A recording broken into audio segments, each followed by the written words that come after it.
première question, c'est faut-il acheter du Bitcoin à ce moment-là? Est-ce qu'il faut que j'attende que ça monte, que ça descende, bref, ou est-ce que c'est trop tard? Eh bien, tout dépend entièrement de ton horizon de temps, de ton expérience, de ton profil, de ta volonté, ton objectif. Donc si tu penses au Bitcoin dans 10 ou 20 ans, eh ben, le prix d'aujourd'hui, eh ben, ça devrait pas du tout te freiner. Mais personne ne sait vraiment jusqu'où il peut aller, même si je pense que voilà, d'ici 10 ans, il montera à 1 million de dollars et ça reste que mon avis. Mais ce qui est le plus important, c'est que la demande est de plus en plus forte. L'offre est limitée à 21 millions d'unités, ça sera d'ici 2140. Il y en a déjà 20 millions qui sont en circulation et les institutions sont en train de se battre et continuent d'accumuler tous les jours pendant que certains sont sur le banc de touche, sont spectateurs et ne passent pas à l'action. Donc si tu crois au projet sur le long terme, le moment d'entrée en fait c'est complètement accessoire, très peu important en tout cas, et moins important que la durée de détention. Donc si le prix baisse après ton achat, panique pas, vois ça comme des soldes, d'accord, et renforce ta position en DCA. Deuxième question que j'ai le plus souvent, c'est faut-il acheter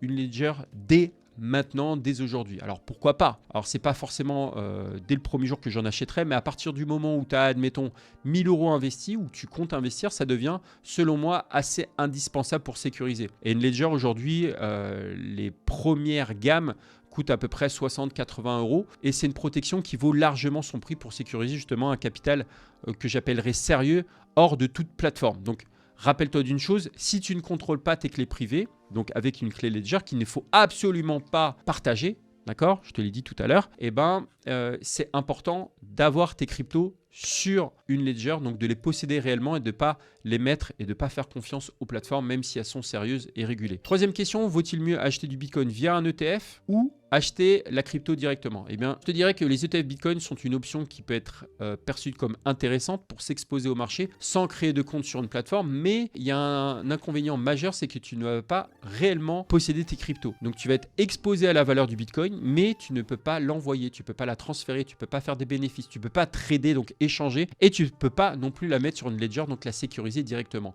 Donc, pour moi, si tu veux vraiment comprendre et profiter de ce qu'est réellement la crypto, donc décentralisé, où tu es ta propre banque, eh ben, achète l'original de Bitcoin et d'Ethereum et pourquoi pas une solution sécurisée comme Ledger ou Tangem qui sont deux solutions à peu près similaires.